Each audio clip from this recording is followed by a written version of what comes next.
यानंतर जाऊया जळगावमध्ये सुमित देशमुख आपल्यासोबत जोडले गेले आहेत त्यांच्याकडे। सुमित, काय सांगाल, जळगावमध्ये कसा उत्साह दिसतोय मतदानाचा, कशा पद्धतीचं चित्र सध्या आहे? निश्चितच परा या ठिकाणी मतदानाला सुरुवात झालेली आहे। जळगावकर आता मतदानासाठी बाहेर पडत आहेत, कारण जळगावचं तापमान जर बघितलं तर हे 35च्या वर असतं।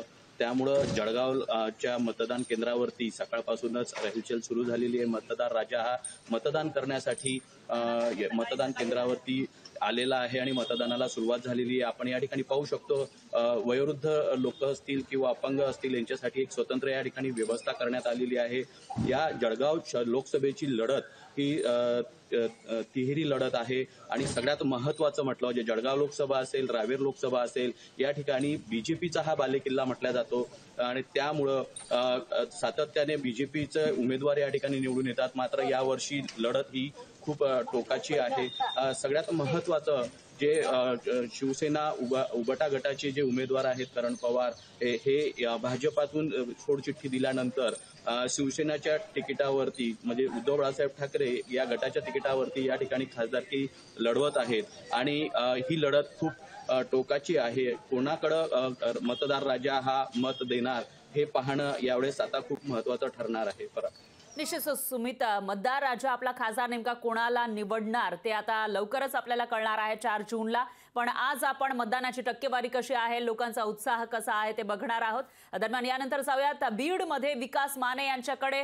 विकास, काय सांगाल, बीडच्या प्रचारामध्ये रंगत आल्याचं पाहायला मिळालं होतं, मोठमोठे नेते या ठिकाणी आलेले होते आणि आज प्रत्यक्ष मतदानाचा दिवस आहे आणि मतदान सुरू होऊन अगदी काही मिनिटं झालेत, कसं चित्र आतापर्यंत दिसतंय?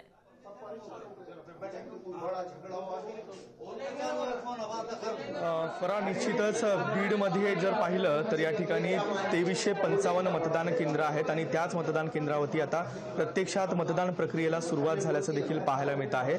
या ठिकाणी बीड लोकसभा मतदारसंघामध्ये प्रामुख्यानं पंकजा मुंडे विरुद्ध बजरंग सोनवणे या दोघांमध्ये जी लढत आहे ती इथे पाहायला मिळते आहे। मराठा आरक्षणाचा जो काही फॅक्टर आहे तो प्रामुख्यानं या निवडणुकीमध्ये सर्वाधिक पाहायला मिळालेला आहे। एकंदरीत जर पाहिलं तर जवळपास 21 लाख मतदार जे आहेत ते आज या ठिकाणी मतदान जे आहे ते करणार आहेत आणि एकंदरीत जर पाहिलं तर दिवसभर बीडमधलं जे तापमान आहे ते मोठ्या प्रमाणात तापलेलं असतं आणि त्यामुळेच जे लोक आहेत, मतदार आहेत, ते मतदान करण्यासाठी देखील घराच्या बाहेर पडल्याचं पाहायला मिळत आहे।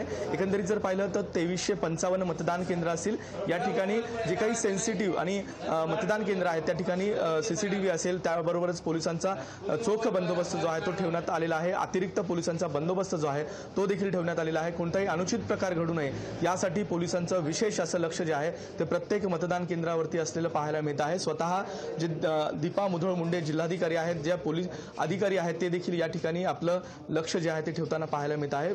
तर दुसरीकडे जर पाहिलं तर भाजपच्या ज्या काही उमेदवार आहेत पंकजा मुंडे, ते आपल्या मूळ नाथरा या गावामध्ये मतदान करणार आहेत, तर बजरंग सोनवणे जे आहेत ते केज या ठिकाणी मतदान जे आहे ते या ठिकाणी करणार आहेत। पंकजा मुंडेंसमोर पूर्ण कुटुंब जे आहे, मुंडे कुटुंब, ते या ठिकाणी येणार आहे। बीड लोकसभेचा जर आपण विचार केला तर मागील 3 टर्मपासून बीड लोकसभेमध्ये भाजपचा जो खासदार आहे तो राहिलेला आहे आणि त्यामुळे आता पंकजा मुंडे यावेळेस निवडून येतात का हे पाहणं देखील तितकंच महत्त्वाचं असणार आहे। या ठिकाणी प्रामुख्यानं मराठा आरक्षणाचा जो काही फॅक्टर आहे, तो मुद्दा आहे, तो या ठिकाणी पाहायला मिळाला होता। त्यामुळे आता मतदार राजा नेमका कोणाच्या बाजूने कौल देईल हे पाहणं देखील महत्त्वाचं असणार आहे। मी सध्या या ठिकाणी जर पाहिलं तर एका मतदान केंद्रावरती आहे, सकाळचा वेळ आहे, या ठिकाणी काही लोक जे आहेत ते देखील मतदान करण्यासाठी आलेले आहेत आणि जे मतदार राजा आहे तो या ठिकाणी आपला मतदानाचा हक्क बजावण्यासाठी आल्याचं दिसतं आहे। या ठिकाणची ही दृश्य आपण पाहिली तर सकाळची ही वेळ आहे आणि या ठिकाणी मतदार जे आहेत ते देखील आल्याचं दिसून येत आहे। कुठलाही अनुचित प्रकार घडू नये यासाठी पोलिसांचा चोख असा बंदोबस्त जो आहे तो प्रत्येक मतदान केंद्रावरती ठेवण्यात आलेला आहे। दिवसभराचा जर आपण विचार केला तर प्रत्येक ठिकाणी पोलिसांची विशेष करडी नजर जी आहे ती असणार आहे, कारण की अतिसंवेदनशील भाग जे आहेत ते बीडमध्ये आहेत, त्यामुळेच पोलीस जे आहे ते विशेष लक्ष या ठिकाणी ठेवून असल्याचं पाहायला मिळत आहे। भाजपच्या नेत्या पंकजा मुंडे यांची प्रतिष्ठा या ठिकाणी लागल्याचं दिसून येत आहे। फरा, निश्चितच विकास, भाजपच्या नेत्या पंकजा मुंडे यांची प्रतिष्ठा पणाला लागलेली आहे, तर दुसरीकडे बजरंग सोनवणे हे सुद्धा इथं मैदानात उतरल्याचं पाहायला मिळालं होतं। शरद पवार त्यांच्यासाठी आलेले होते आणि अशात आता बीडकर नेमका कोणाला निवडून देणार याविषयी उत्सुकता आहे आणि किती मोठ्या प्रमाणामध्ये मतदान करणार तेही बघावं लागेल। यानंतर आपण जाऊयात पल्लवी प्रकाश, आपल्या प्रतिनिधी नंदुरबार मधून आपल्यासोबत जोडल्या गेल्या आहेत। पल्लवी, काय सांगाल नंदुरबार ज्या ठिकाणी आदिवासी मतदारसंख्या जास्त आहे, प्रियंका गांधी आलेल्या होत्या, त्यामुळे सुद्धा हा जो मतदारसंघ आहे तो चर्चेत आलेला होता. मोदीही इथं येऊन गेलेले आहेत. तर अशात आज मतदानाच्या दिवशी काय चित्र तुम्हाला इथं दिसतंय? नक्कीच फरा, मतदानासाठी सगळ्यांमध्ये उत्साह दिसून येत आहे. लोकशाहीचा उत्सव हा आनंदाने इथं साजरा होताना दिसत आहे. सकाळचे 7 वाजलेले आहे तरी शहादा तालुक्यातल्या एका केंद्रावर मी उभी आहे. तिथे सकाळपासून गर्दी जमलेली आहे. इथल्या स्थानिक लेवलला जे गोष्टी आहेत त्याला धरून हिनाताई, डॉक्टर हिना गावित भाजपाच्या उमेदवार आणि ॲडव्होकेट गोवाल पाडवी या दोघी उच्च शिक्षित उमेदवारांना दोघांकडनं पसंती मिळते. यामुळे या इथल्या नागरिकांकडून दोघांनाही सारखीच पसंती देण्यात येत आहे. आपण माझ्या मागे पाहू शकतात, मतदानासाठी वयोवृद्धांपासून ते नवमतदारांपर्यंत सगळेच इथं जमलेले आहेत. अतिशय उत्साहाने इथं मतदानाला सुरुवात झालेली आहे. त्याचबरोबर पोलीस प्रशासनही इथं सज्ज आहे. अतिशय काटेकोर बंदोबस्त आहे. त्या बंदोबस्तामध्ये मतदानाला सुरुवात झालेली आहे. खरा पुण्याची आहे. तसं पल्लवी, आपल्याकडे अपडेट येत आहे शहादामध्ये सध्या कशी स्थिती आहे ते तुम्ही आपल्याला दाखवण्याचा प्रयत्न केला आहे. दरम्यान पुण्यातली ही दृश्य आपल्याकडे येत आहे. त्याच्यामध्ये रवींद्र धंगेकर हे बाईकवर मतदानासाठी निघाल्याचं दिसून येतं. रवींद्र धंगेकर महाविकास आघाडीचे पुण्यातले एक उमेदवार आहेत आणि त्याचबरोबर जोरदार प्रचार त्यांनी केल्याचं पाहायला मिळालं आहे. या ठिकाणी त्यांनी आमदारकीमध्ये बाजी मारलेली होती. आता खासदार सुद्धा होणार का पुण्याचा, याकडे लक्ष लागलेलं असताना सकाळी सकाळी रवींद्र धंगेकर हे मतदान करण्यासाठी मतदान केंद्राकडे स्कूटीवरून निघाल्याचं आपल्याला पाहायला मिळते. त्याची थेट दृश्य आपण बघू शकतो. एकीकडे पुणेकरांमध्ये उत्साह आहे तर दुसरीकडे उमेदवारही अतिशय उत्साहित आहेत आणि ते या ठिकाणी आपला स्कूटी घेऊन मतदान करण्यासाठी निघाल्याचं पाहायला मिळते. सकाळची वेळ, काल त्यांनी पैशांचा आरोप सुद्धा केला होता. अशात आता रवींद्र धंगेकर काय बोलणार ते बघावं लागेल. दरम्यान दुसरीकडे आपले प्रतिनिधी सुशांत डुमरे हे आपल्यासोबत मावळमधून आपल्यासोबत जोडले गेले आहेत. त्यांच्याकडे आपण जाऊयात. सुशांत, काय सांगाल? मावळ लोकसभा मतदारसंघ या ठिकाणी सुद्धा रंगात प्रचार आल्याचं पाहायला मिळालं होतं. 2 दिवसांपूर्वी प्रचार तोफा थंडावल्यात आणि आज आहे मतदानाचा दिवस. सध्या कसं चित्र दिसतंय? किती संख्येनं लोक मतदानासाठी येत आहेत? नक्कीच खरं, आज लोकसभा मतदारसंघामध्ये आज मतदान पार पडतंय आणि आज सकाळी 7 वाजताच मतदानाला सुरुवात झालेली आहे. हळूहळू लोक आता मतदान केंद्राकडे पोहोचत आहेत. एकूण 33 उमेदवार या मतदारसंघामध्ये आहेत, परंतु मुख्य लढत जी आहे ती महाविकास आघाडीचे संजोग वगैरे व महायुतीचे उमेदवार श्रीरंग बारणे यांच्यामध्येच असल्याचं पाहायला या ठिकाणी मिळत आहे.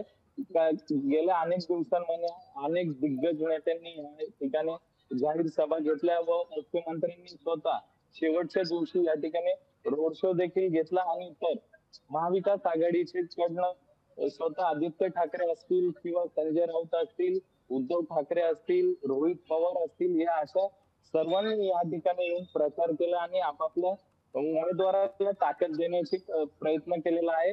मावळमधील सर्व मतदारापर्यंत पोहोचण्यासाठी या उमेदवारांनी सर्व जे आहे ते प्रयत्न केल्याचं पाहायला मिळते.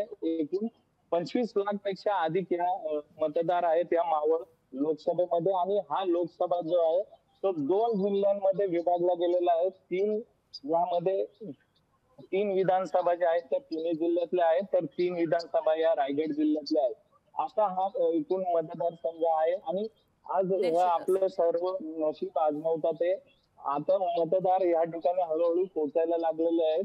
सकाळी 7 वाजल्यापासून मतदानाला सुरुवात झालेली आहे. निवडणूक विभागाकडनं संपूर्ण तयारी करण्यात आलेली आहे आणि कोणी मोबाईल आतमध्ये घेऊन जाऊ नये असं देखील त्यांच्याकडून आवाहन केलेलं आहे.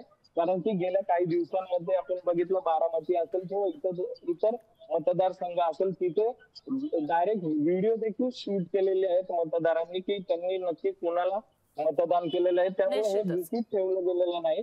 त्यामुळे आता प्रशासनाकडनं असा निर्णय घेण्यात आलेला आहे की मतदारांनी आपला मोबाईल आणू नये आणि बिना मोबाईलचं त्या ठिकाणी मतदानाला जावं.